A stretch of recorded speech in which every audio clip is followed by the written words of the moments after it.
Bienvenue dans PEPS, le podcast pour les entrepreneurs en quête de santé naturelle. Je suis Nathalie, praticienne en Ayurveda et moi-même entrepreneur et j'accompagne d'autres entrepreneurs à améliorer leur santé, à améliorer leur bien-être pour se sentir mieux dans leur vie professionnelle et aussi dans leur équilibre personnel. Chaque semaine, je vais te partager ici dans ce podcast des points de vue, des conseils, des questionnements autour de la connaissance de soi, de l'hygiène de vie et de l'alimentation pour t'aider à t'épanouir dans ton quotidien d'entrepreneur.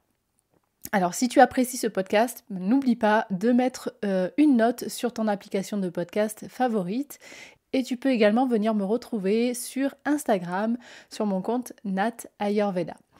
Allez, tout de suite, place à l'épisode du jour. Hello les entrepreneurs, j'espère que vous allez bien. Je suis ravie de vous retrouver pour ce nouvel épisode de PEPS dans lequel on va parler des relations professionnelles quand on est entrepreneur parce que c'est vraiment un point hyper important et je me suis rendu compte justement de l'importance de parler de ce point-là lorsque j'ai discuté avec Muriel qui a suivi le programme PEPS, Muriel que vous avez pu entendre dans l'épisode précédent et qui me disait en fait ce que je retiens et une des choses qui a été le plus game changer, qui m'a apporté le plus dans le programme PEPS, c'est justement l'amélioration de mes relations.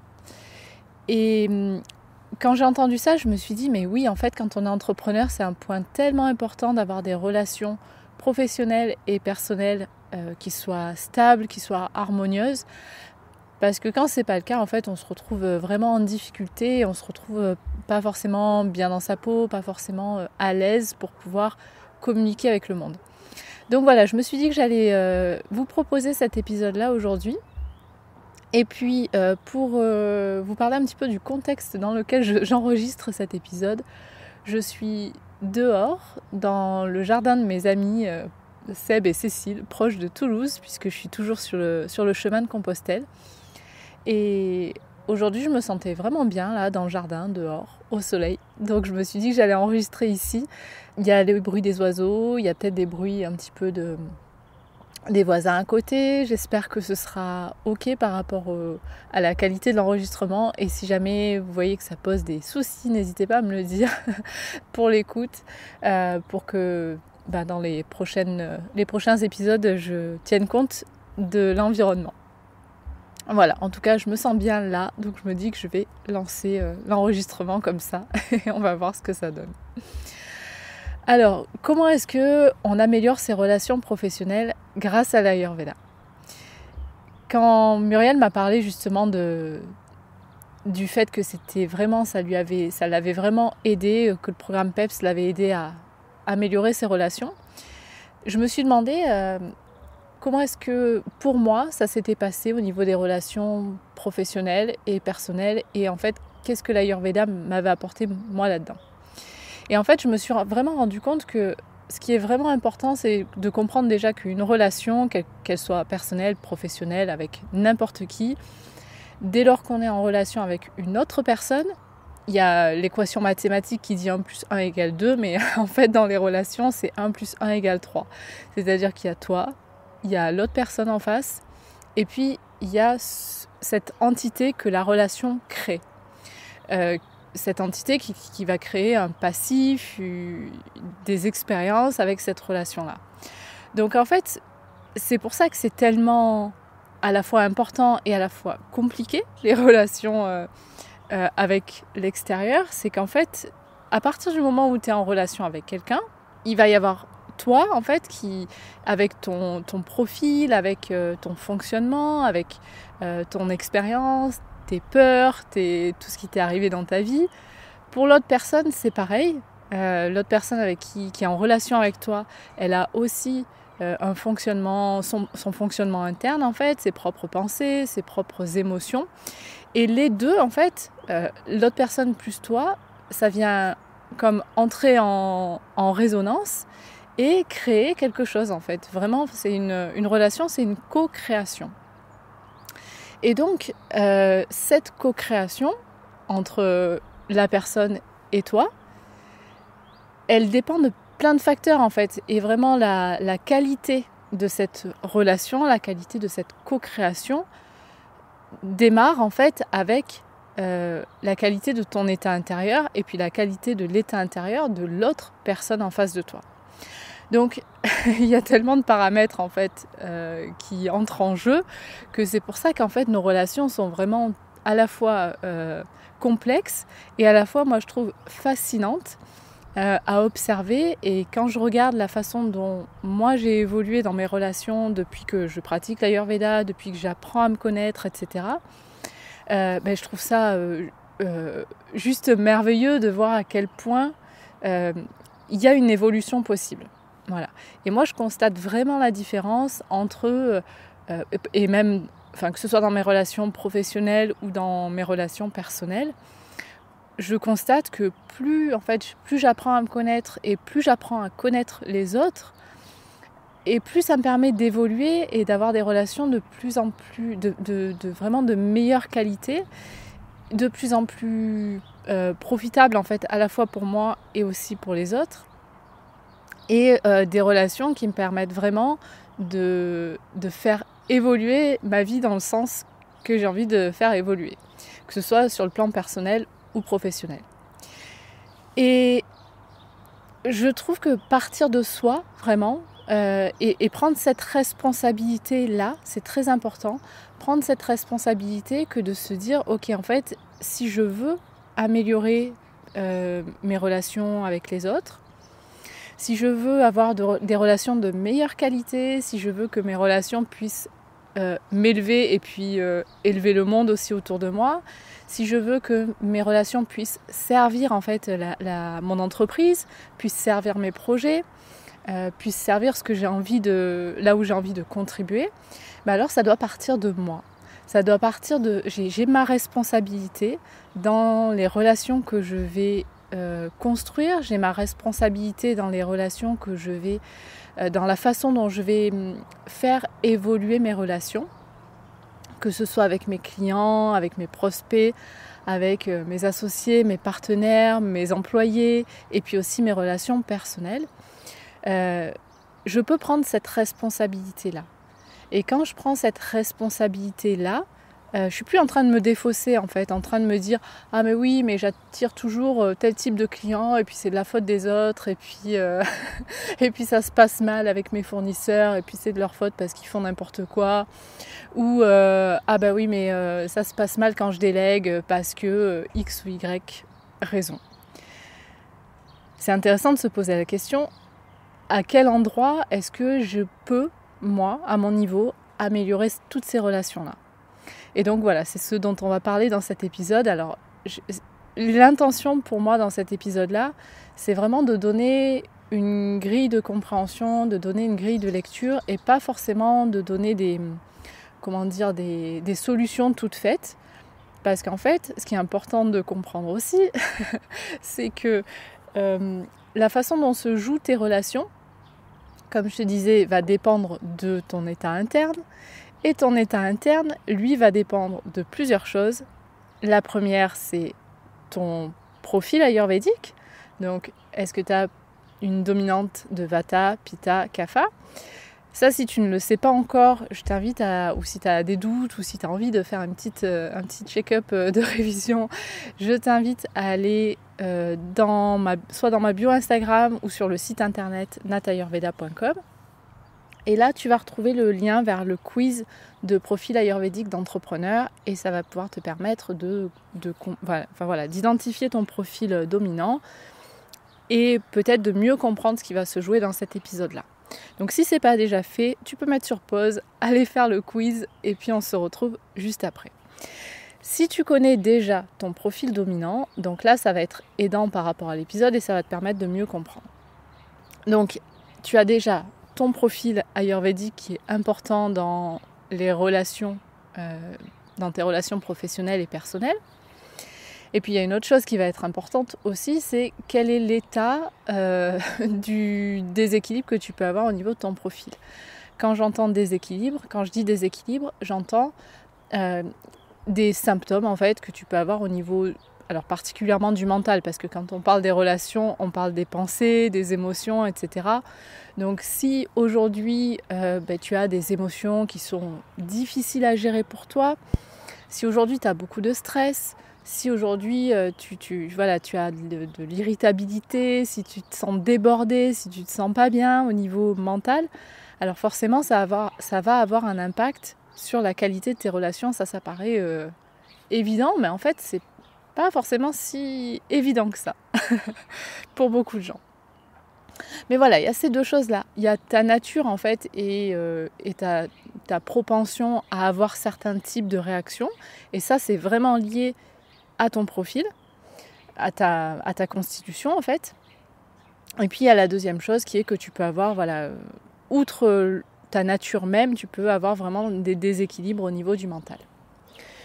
Donc, ce que j'ai envie de faire dans cet épisode-là, c'est vraiment d'aborder les différents types de relations qu'on peut avoir quand on est entrepreneur, de pouvoir comprendre ce qui se joue entre les différents profils d'entrepreneurs et du coup peut-être permettre aussi de comprendre comment est-ce qu'on peut favoriser certaines relations ou au contraire entrer en réaction peut-être avec certains profils ou avec certaines réactions d'autres personnes. Et ensuite, là où je disais que je ne vais pas forcément donner des solutions dans cet épisode-là, c'est que les solutions, en fait, elles viennent dans un deuxième temps lorsqu'on a identifié notre profil, lorsqu'on a identifié qu'il y a peut-être un déséquilibre au niveau de notre situation actuelle. Et en fait, comment viennent les solutions derrière tout ça ? C'est qu'en fait, il faut comprendre chacun d'entre nous est un être entier, holistique, ce qu'on dit. Donc, c'est-à-dire que en toi, il y a le corps physique, il y a le mental, il y a l'émotionnel, il y a la spiritualité, etc. Tout ça. Et en fait, toutes ces parties de ton être ne sont pas dissociables. C'est vraiment un tout. Ta situation aujourd'hui est formée par ton entièreté de toutes les parts de toi. Et donc les solutions pour améliorer ces relations professionnelles et personnelles, elles viennent d'une part du mental, donc travailler sur ses émotions, ça c'est ce qu'on fait vraiment aussi au sein du programme PEPS, aller travailler sur les pensées, aller travailler sur les croyances, puis sur les émotions. Mais aussi les solutions, elles peuvent venir de ton hygiène de vie. Et puis il y a des solutions aussi au niveau de la nutrition. La façon dont tu t'alimentes va avoir aussi un impact sur la qualité de ton mental, sur la qualité de tes émotions. Donc tout ça, tu vois, ce sont des solutions qui sont possibles et qu'on aborde aussi dans le programme PEPS et dont je te parlerai évidemment à d'autres occasions sur le podcast. Allez, donc c'est parti, on va voir en fonction des différents profils comment est-ce que tu peux améliorer tes relations professionnelles et puis le petit bonus à la fin, ce sera les relations personnelles aussi. Donc, premier type de profil, si tu as une dominante Vata. Donc Vata, on l'a déjà vu, j'avais fait un épisode sur les différents profils ayurvédiques. Donc tu peux aller écouter cet épisode-là, mais je fais quand même un petit récap. Le profil Vata, c'est une personne qui va être beaucoup dans le mouvement. Vata, c'est associé à l'élément air principalement. Et donc là, il y a beaucoup de mouvement, il y a beaucoup de créativité, il y a beaucoup de vision, il y a beaucoup de tout bouge très vite chez Vata, ça va vite, ça bouge et ça peut amener aussi un peu de dispersion, ça peut amener à sentir que tu pars un peu dans tous les sens et que peut-être les choses sont pas très, tu manques de focus, tu manques d'ancrage, tu vas avoir de la difficulté à te concentrer. Alors qu'est-ce que ça crée comme difficulté dans tes relations ? C'est que notamment par exemple avec tes clients et avec tes prospects, tu peux être un peu éparpillé en termes de communication ou en termes de ton offre de produits et de services. Tu peux avoir des difficultés en fait à clarifier ce que tu veux vraiment ou ce que tu veux exprimer. Tu peux avoir aussi un peu les idées qui se mélangent. Donc ça c'est difficile parfois à suivre pour tes clients parce que alors s'ils ont le même profil que toi, ça peut générer encore plus de dispersion, c'est-à-dire que vous allez avoir des relations qui sont un peu floues et qui partent un peu dans tous les sens. Et si tes clients n'ont pas le même profil que toi, ils vont peut-être du coup ressentir en fait encore plus cette dispersion dont tu peux faire preuve. Avec tes associés ou avec tes partenaires, ça va être pareil. Là, il risque d'y avoir un manque de clarté en fait. Et le truc, c'est que si tu as un profil de type Vata, tu adores travailler en équipe, souvent. T'aimes bien être seule aussi de temps en temps, mais peut-être que t'aimes bien aussi travailler en équipe, avoir du monde autour de toi, être en lien, être en relation. Et le problème, c'est qu'en fait, toi, tu as du mal à rester focus et tu vas avoir peut-être des difficultés à faire une seule chose à la fois. T'aimes bien tout faire en même temps, avoir plein de projets, etc. Et peut-être que pour les gens qui sont autour de toi, associés, partenaires, ça génère des difficultés de comprendre où est-ce que tu veux aller ou de comprendre vraiment, d'arriver à te suivre en fait. Et pareil dans tes relations avec tes fournisseurs, tes employés ou si tu délègues des choses en fait, en fait toi tu aimes quand il y a beaucoup de mouvements, tu aimes faire plein de choses à la fois, tu aimes être sur plein de tableaux différents, avoir plein de projets, etc. Mais le truc, c'est que cette espèce d'éparpillement qui peut aller avec ça peut faire que en fait, tu ne donnes pas des consignes claires. Et donc, peut-être que voilà, si tes fournisseurs, tes employés ou les gens à qui tu donnes des tâches, à qui tu délègues, n'ont pas ce profil Vata, ils risquent de ne pas comprendre en fait et de te voir partir dans tous les sens sans arriver en fait à répondre à tes demandes puisque en fait même toi tu sais pas trop ce que tu demandes. Voilà. Donc là ça devient compliqué aussi avec les personnes à qui en fait tu dois donner des ordres ou des consignes. Donc tu vois ce profil Vata il est vraiment à la fois très créatif, mais cette manque de clarté, ce manque de focus et cette tendance à l'éparpillement peut être vraiment compliqué dans tes relations. Donc comment faire si tu as remarqué que c'est le cas pour toi? L'idée si tu as ce déséquilibre de Vata et cette tendance à l'éparpillement, c'est vraiment de ramener de l'ancrage. Donc comment est-ce qu'on fait pour ramener de l'ancrage? Ça se fait déjà au niveau du mental avec un apaisement des pensées, avec vraiment ralentir le rythme des pensées. Donc ça passe par prendre des pauses, essayer de faire les choses les unes après les autres, un pas à la fois. Je sais que c'est pas facile si tu as un profil de type Vata, mais c'est vraiment ça, c'est de ramener le focus, de peut-être ramener plus de simplicité dans la façon dont tu fais les choses et dans la façon dont tu communiques. Et vraiment en interne en fait arriver à trouver ce calme en fait à l'intérieur, arriver à trouver plus de calme à l'intérieur. Ça passe par, donc je te disais, l'apaisement du mental, mais aussi dans ton hygiène de vie, d'avoir plus de régularité, vraiment d'avoir des routines qui sont régulières et qui te permettent de garder le contrôle en fait et de faire en sorte que tout ne parte pas dans tous les sens. Il y a plein de rituels en Ayurveda qui permettent ça, qui permettent vraiment de retrouver cet ancrage et cette régularité. Et au niveau de l'alimentation, ça va être pareil. C'est vraiment d'aller vers le plus de régularité possible, parce que lorsque tu es éparpillé comme ça et que ça part un peu dans tous les sens, tu vas peut-être avoir tendance à sauter des repas, à grignoter, à oublier de manger, des choses comme ça.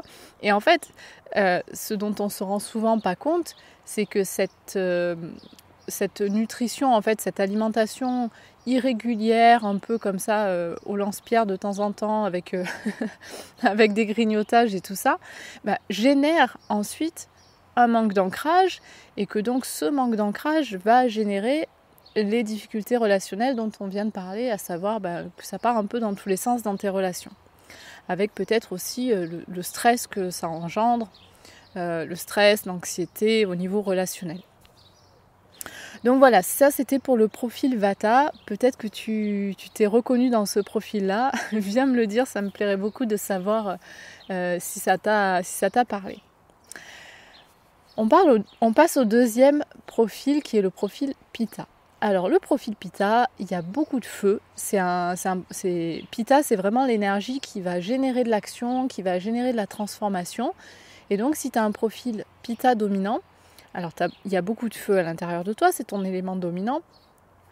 Et ce feu, il génère que, en fait, à la fois tu as une capacité à avoir des relations qui sont dans lesquelles tu es leader en fait, et donc tu vas vraiment prendre ta posture de meneur en fait dans les relations, autant que tu prends ta posture de meneur quand tu dois gérer un projet, quand tu dois développer quelque chose.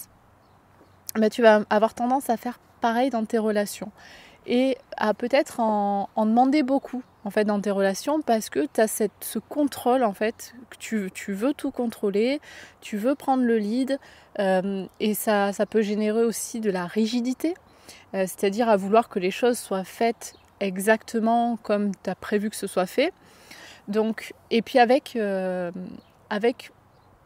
beaucoup d'actions, c'est-à-dire que toi tu es capable de faire des grosses journées de travail, tu es capable d'agir vite et on va dire de manière tranchée, pénétrante. C'est la façon dont tu parles aussi, tu as peut-être tendance à être un peu tu as peut-être tendance à être un peu brutal dans la façon de communiquer. Et donc là, que ce soit en fait avec tes clients et avec éventuellement avec tes prospects, en fait cette propension à l'action peut faire que tu as une certaine rigidité et que tu vas peut-être en demander beaucoup à tes clients. Tu vas peut-être faire preuve d'exigence, et ça peut être compliqué pour des clients qui n'ont pas le même profil que toi, qui sont peut-être un peu plus soit Vata un peu dispersé ou Kapha un peu trop doux. Et en fait, cette puissance que tu as à l'intérieur peut presque leur faire peur en fait. Au niveau de tes associés, tes partenaires, c'est pareil. Et dans des relations comme ça où tu es censé...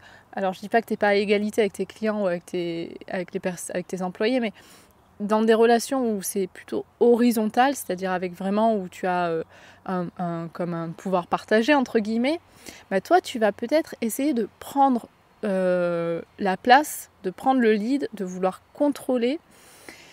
Et donc ça, pour des personnes qui sont censées être tes associés, tes partenaires, et ça peut être un petit peu compliqué en fait, et ça peut créer des conflits ou des conflits au niveau de la prise de pouvoir qui peuvent être compliqués, particulièrement si la personne avec qui tu es en relation de partenariat a aussi un profil Pitta et que cette personne veut aussi contrôler et prendre le lead. C'est comme ça que des guéguerres se créent entre associés. C'est particulièrement lorsqu'il y a deux profils Pitta ensemble. Et si tu es associé ou partenaire avec des personnes qui ont d'autres profils, justement, ils peuvent aussi, dans l'autre sens, te voir comme quelqu'un qui veut prendre le pouvoir. Et au niveau de tes relations avec tes fournisseurs ou avec tes employés ou des personnes à qui tu délègues en fait, des personnes qui ont, avec qui il y a un lien de hiérarchie, on va dire, c'est-à-dire que ces personnes-là sont prestataires de services ou vendeurs de produits pour toi. Alors dans ce cas-là, pareil, tu vas peut-être vouloir tout contrôler, en fait, avoir une forte rigidité et peut-être te mettre facilement en colère, en tout cas faire preuve d'irritabilité lorsque les choses ne sont pas faites comme tu voudrais. Et là pareil, alors soit tu te retrouves avec une personne en face de toi qui est peut-être ton salarié ou une personne ou un freelance à qui tu délègues quelque chose et qui a le même profil Pitta que toi, et là ça peut créer énormément de friction, tu vois, et dégager beaucoup de chaleur en fait dans votre relation. Ou alors la personne a un profil différent du tien et va peut-être te voir comme une personne qui a tendance à vouloir contrôler les choses et à être trop exigeante. Donc qu'est-ce qui se passe si tu te reconnais dans tout ça ? L'idée pour améliorer tes relations si tu as une nature Pitta, c'est vraiment d'apporter chez toi de l'apaisement, de la douceur et de la fraîcheur. Parce que tu as ce feu qui brûle là, qui brûle peut-être un peu trop fort de temps en temps.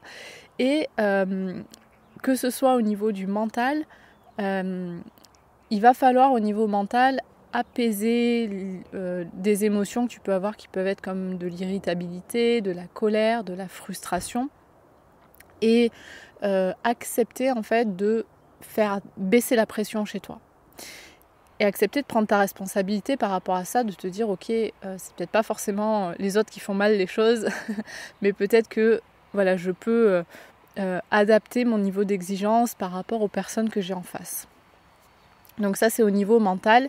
Et puis au niveau vraiment de ton hygiène de vie, c'est pareil, c'est de mettre en place des choses qui vont te permettre de calmer le jeu, de faire baisser la pression, de faire baisser le niveau de chaleur en fait en toi.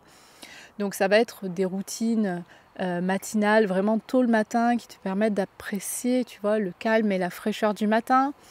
Ça va être des routines aussi de méditation et vraiment de retour au calme à l'intérieur pour amener plus de fraîcheur vraiment dans ton état interne. Donc ça c'est au niveau de l'hygiène de vie et puis en activité physique aussi des choses qui te permettent de faire baisser cette pression et ce stress. Peut-être avec une pratique de yoga, des choses comme ça qui sont un peu douces et qui vont pouvoir t'apaiser. Et au niveau de la nutrition, on va aller sur quelque chose qui est à la fois une alimentation vraiment nourrissante parce que chez Pitta, il y a vraiment ce feu qui brûle fort et on a besoin d'avoir une alimentation qui est régulière et qui permet vraiment de nourrir ce feu. Mais aussi, il va falloir avoir une alimentation rafraîchissante plutôt, qui permet de faire baisser la température et vraiment éviter tout ce qui va être acide, piquant, tu vois, qui pourrait en fait attiser le feu et qui générerait au niveau mental cet excès de chaleur au niveau mental.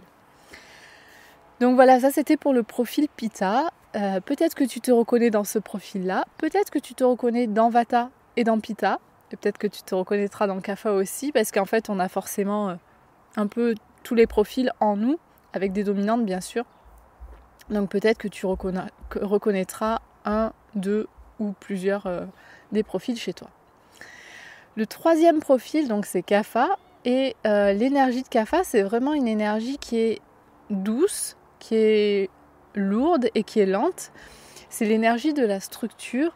L'archétype de Kapha, c'est vraiment la maman. C'est celui ou celle qui prend soin, qui est là pour les autres, qui va doucement, mais lentement et sûrement, avec vraiment beaucoup d'empathie.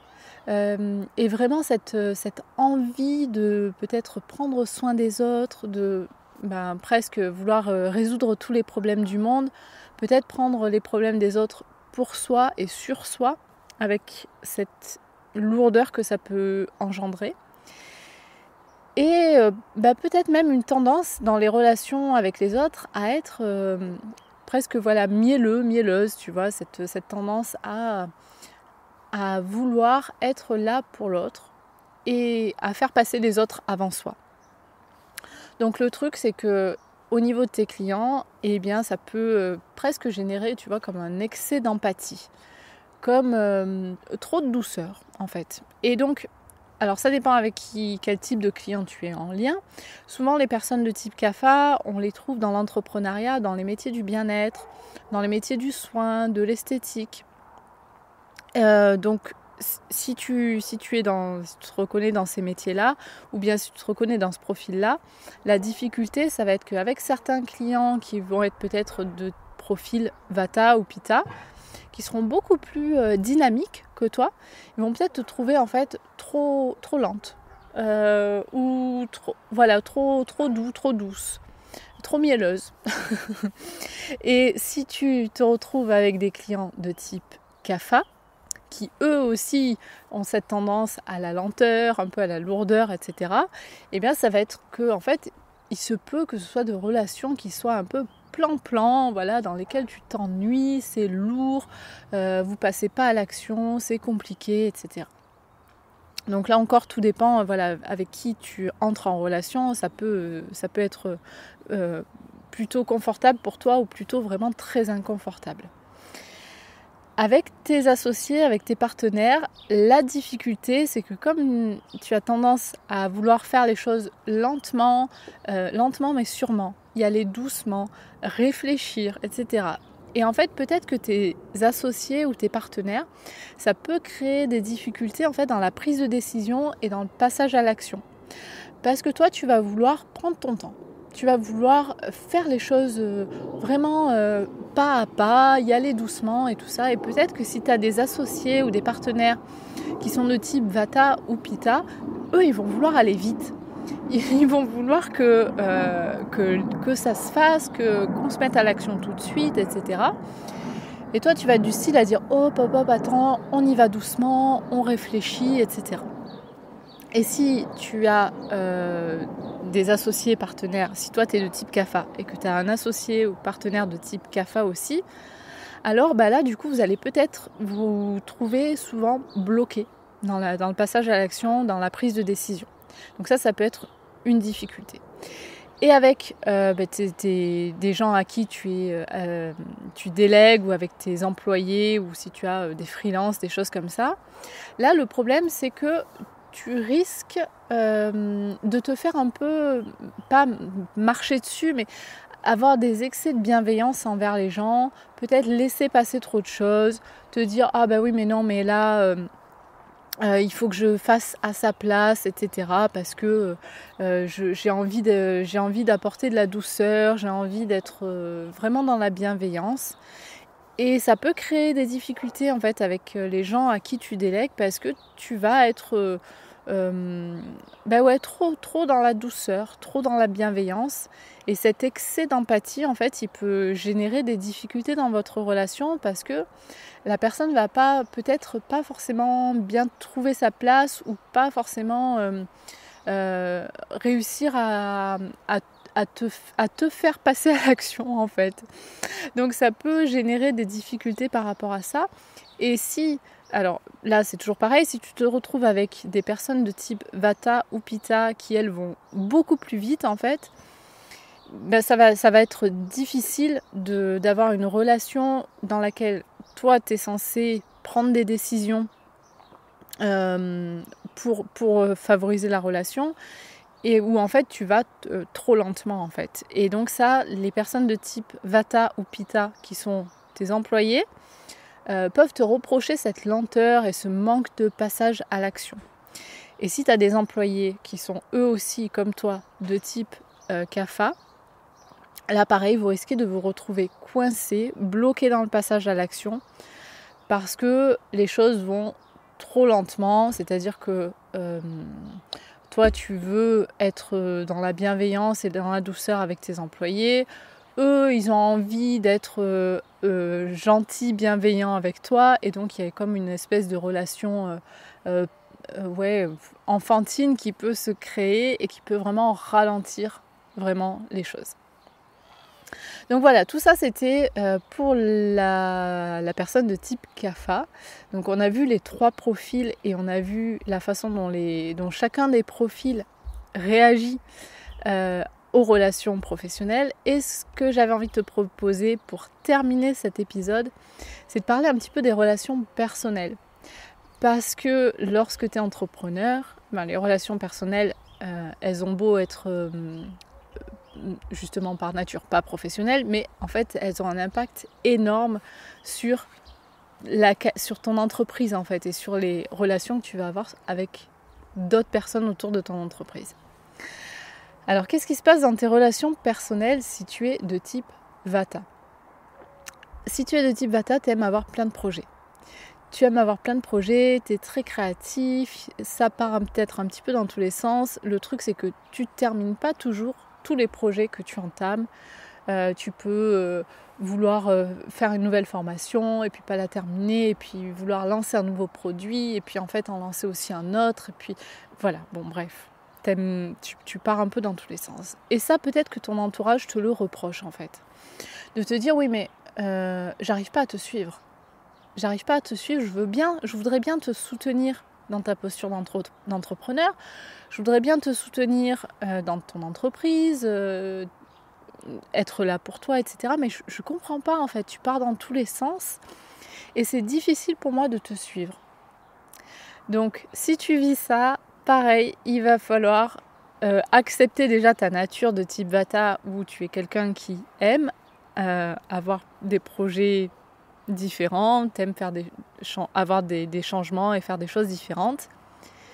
Il va falloir aussi amener un petit peu de stabilité, amener un petit peu d'ancrage pour pouvoir être plus clair en fait sur ce que tu souhaites et sur ce que tu fais et avoir plus de structure. Et en fait cette structure elle n'est pas du tout enfermante, au contraire ça va te permettre de poser des bonnes bases pour pouvoir justement favoriser ta créativité, favoriser le fait de faire plusieurs choses mais en ayant quand même une base stable et solide qui va peut-être aussi permettre à ton entourage de comprendre un petit peu où tu veux aller. Si tu es de nature Pitta, alors le truc c'est que tu adores travailler. Tu travailles beaucoup, tu es beaucoup dans l'action et en fait tu passes peut-être auprès de tes proches, de ton conjoint pour un bourreau de travail. Donc le plus souvent pour une personne de type Pitta, on va te reprocher de trop t'engager dans ton entreprise, de passer trop de temps à travailler, de ne pas en fait être disponible pour tes proches parce qu'en fait tu es tout le temps en train de travailler, tu es toujours en action et tu as peu de temps pour toi, tu as peu de temps pour te reposer ou pour profiter de tes proches. Donc là, si tu te reconnais dans ce profil Pitta qui est toujours en action, qui travaille beaucoup, qui est très exigeant, l'idée ça va être de amener de l'apaisement, d'amener du calme pour peut-être faire un petit peu de place, avoir un petit peu plus de place pour être qui tu es, pour profiter de la vie, pour profiter des plaisirs de la vie. En même temps, tu es quelqu'un aussi qui aime justement profiter, qui aime se faire plaisir. Donc, essaye d'aller un petit peu de ce côté-là, de peut-être être plus doux avec toi-même, plus douce avec toi-même. Et t'autoriser à amener un petit peu de légèreté, amener un peu de fraîcheur dans ton entreprise et à faire baisser la pression, à te dire que c'est ok, tu as le droit aussi de prendre du temps pour toi et de profiter juste de tes proches. Et on termine par le profil Kapha. Alors si tu es de nature Kapha, qu'est-ce que te disent tes proches? Alors toi tu vas doucement. C'est-à-dire que tu fais les choses vraiment tranquillement, donc tu réfléchis beaucoup et tout ça, et tu aimes vraiment beaucoup t'occuper des autres. Et souvent, les entrepreneurs de type Kapha, ce que te reproche ton entourage, c'est de trop t'occuper des autres et de ne pas penser à toi. Alors, trop t'occuper des autres, qu'est-ce qu'ils vont te dire? Ils vont te dire, bah oui, mais en fait, tu es tout le temps en train de t'occuper des autres et puis finalement, peut-être que tu oublies de te faire payer. Alors, ça serait bien, si tu veux développer ton entreprise, ce serait bien que tu te fasses payer quand même à un moment donné. Ou alors, ton entourage va te dire, bah tu donnes trop, en fait. Tu donnes trop et tu es tellement dans la générosité, dans la bienveillance. Et c'est un peu trop. Peut-être que tu pourrais penser aussi à toi. Donc là, qu'est-ce que tu peux faire dans ce cas-là? C'est vraiment émotionnellement, en fait, t'autoriser à vivre tes émotions, mais aussi à vivre pour toi, tu vois, à faire des choses pour toi, peut-être t'autoriser aussi à changer un petit peu des choses dans ton quotidien. Parce que tu aimes vraiment beaucoup la régularité, tu aimes que les choses soient toujours pareilles, tu as ta petite routine, ton petit quotidien. Ça peut-être que aussi, si tu as un conjoint ou une conjointe qui n'a pas le même profil que toi, elle va te dire peut-être qu'on pourrait faire des choses nouvelles, etc. Donc peut-être voilà, vraiment amener du dynamisme, amener de la légèreté dans ta façon de fonctionner et faire de la place. Peut-être faire de la place pour de nouvelles choses ou faire de la place pour l'autre ou pour la relation, faire de la place pour pouvoir vraiment amener du renouveau, amener de la légèreté dans ce que tu fais. Voilà, j'espère que je pense qu'on a fait le tour un petit peu de ce que j'avais envie de partager avec toi dans cet épisode-là. J'espère qu'il y aura des choses qui t'auront parlé. Je suis sûre qu'il y a des choses qui t'auront parlé, mais ça me ferait vraiment plaisir d'avoir vos retours, d'avoir voilà, des avis sur ce podcast et sur qu'est-ce que ça a pu générer chez toi en fait. À quel moment tu t'es dit oula, ah oui là je me reconnais complètement et peut-être qu'il va falloir faire quelque chose. Donc je serais heureuse d'avoir ton retour là-dessus. Et puis pour terminer cet épisode, j'ai envie vraiment de partager avec toi que c'est ok, quelle que soit ta nature et quel que soit ton fonctionnement aujourd'hui, c'est ok. Et c'est possible de trouver aussi, c'est possible de trouver l'harmonie dans ces relations, c'est possible d'évoluer dans ces liens professionnels ou dans ces liens personnels. C'est vraiment important de le faire quand on est entrepreneur parce que ça nous permet de nous exprimer encore mieux, ça nous permet de contribuer encore plus au monde et de vraiment de porter notre mission encore plus facilement en ayant de meilleures relations. Et donc le fait d'avoir de meilleures relations nous permet d'avoir une portée encore plus grande. Donc j'espère que tout ça, ça t'aura parlé et si tu as envie de prolonger la discussion avec moi sur ces sujets-là, je t'invite à me retrouver sur Instagram, donc sur le compte Nat Ayurveda. Tu peux également me retrouver sur mon site internet natayurveda.com. Ça me fera plaisir d'avoir de tes nouvelles. Et puis, juste pour te rappeler aussi que si tu ne connais pas encore ton profil ayurvédique, dont j'ai parlé dans cet épisode-là, tu peux retrouver le quiz qui est disponible sur mon site et puis dans ma bio Instagram. Je vais mettre aussi le lien dans la description de cet épisode, le lien pour découvrir ton profil ayurvédique d'entrepreneur. Voilà, c'est tout pour aujourd'hui. J'espère que cet épisode t'a plu et je te souhaite une très belle fin de journée, soirée. Et je te dis à bientôt. Bye.